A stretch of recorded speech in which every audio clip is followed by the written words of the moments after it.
Une personne sur deux n'est pas engagée dans son travail et il y a à peu près 30% des salariés qui pensent que leur travail est inutile.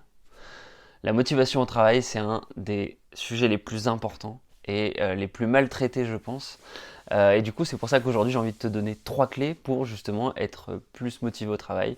Ça peut te servir si tu es manager et que du coup, tu souhaites motiver tes troupes, motiver tes employés, ou si tu es toi-même salarié, cadre, et puis que tu rencontres un petit coup de mou. Voilà, donc si tu es manager, en fait, c'est ta responsabilité vraiment de motiver tes employés. Et puis si tu es salarié, bah, tu peux faire preuve de leadership pour essayer de te poser les questions avec le petit framework que je vais te donner et pour te remotiver. Donc en fait, on va se baser sur le framework MAP de Daniel Pink qui l'utilise. Donc Daniel Pink, c'est un auteur qui a écrit le livre Drive, un livre sur la motivation. Ce framework, il est intéressant, donc c'est la formule suivante, MAP. MAP, donc c'est M-A-P, ça veut dire carte en anglais, donc c'est la carte vers la motivation. Et du coup, M, ça veut dire mastery, l'expertise. A, c'est pour l'autonomie, qui se traduit par autonomie aussi. Et P pour purpose ou pour le sens dans le travail. Donc tu as déjà les 3 clés, et je vais te donner à chaque fois en fait un peu quelques questions à te poser pour reprendre un petit peu de recul sur chacun de ces aspects-là. Donc d'abord sur l'expertise, donc sur le M de mastery. L'expertise, en fait, c'est la priorité, ça doit être la priorité de ton manager. La volonté de ton manager, ça doit être que tu développes une expertise dans ton métier. Et ça doit être aussi toi ta priorité. Et la première chose que tu vas chercher dans un travail, c'est qu'est-ce que je peux apprendre de ce travail. Dans le livre Père riche, Père pauvre, c'est un livre du coup qui traite de liberté financière, voilà, un petit peu de finances personnelles. Et l'auteur en fait, il explique que le salariat, lui il prône l'entrepreneuriat, il explique que le salariat en fait c'est la seule bonne raison pour être salarié, c'est justement que tu vas apprendre quelque chose. Donc moi je suis pas aussi extrémiste, je pense qu'il y a plein d'autres bonnes raisons, il y a des tas de gens qui n'ont pas envie de prendre des risques que l'entrepreneuriat impose. Mais je pense par contre que c'est hyper important qu'en fait tu réfléchisses à cette notion d'expertise et qu'elle matche avec tes aspirations, avec ce que tu souhaites développer pour que tu aies une projection et que en fait quelque part ce soit le critère minimal de satisfaction, que tu te dises ok, si tout va mal, au moins je sais que je vais quand même développer cette expertise, ça pourra me resservir après. Et voilà, donc si t'es manager, bah, ça doit te pousser aussi en fait quelque part à être meilleur, à être leader entre guillemets dans cette expertise pour pouvoir l'expliquer aux autres. Et on voit les managers qui sont mauvais dans leur domaine en général, c'est des mauvais managers. Voilà, ensuite il y a le A de autonomie. Donc là on va plutôt parler de liberté dans les actions qu'on doit faire. Personne n'aime en fait suivre un processus trop cadré, trop précis. C'est important en fait d'avoir un cadre dans lequel tu vas pouvoir évoluer. Donc si tu es manager, c'est important de définir ce cadre-là. Parfois, les entreprises le font entre guillemets by design parce que justement, c'est un métier qu'on a l'habitude de faire et donc il y a des tas de règles qui sont déjà en place.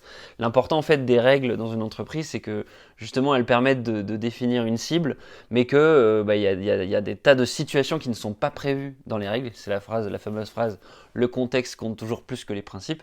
Les principes, ils sont là pour guider donner une direction et derrière bah, tu vas avoir la situation, le contexte qui va faire qu'il va falloir prendre des décisions. Donc c'est important que tu puisses avoir cette autonomie là. Cette notion d'autonomie c'est intéressant parce que c'est la théorie qu'il y a derrière le mot active worker. En fait ce mot là bah, c'est un mot qui m'est venu un petit peu comme ça quand je cherchais l'idée de la chaîne et je me suis rendu compte qu'il existait déjà et qu'il avait été théorisé en 1991.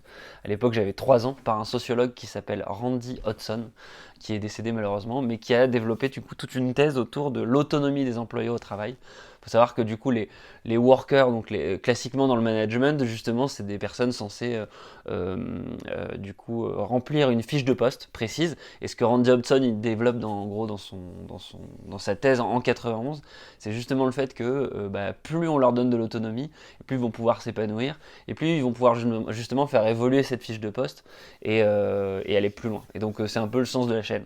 Donc si d'ailleurs tu es d'accord avec cette thèse, n'hésite pas à t'abonner puisque on va parler de ça quasiment dans toutes les vidéos sur Active Worker et comme ça tu n'en louperas aucune. Et tu pourras soutenir du coup ce combat pour l'autonomie des cadres. Voilà, donc la pire chose vraiment c'est le micromanagement, c'est d'exécuter un schéma prédéfini.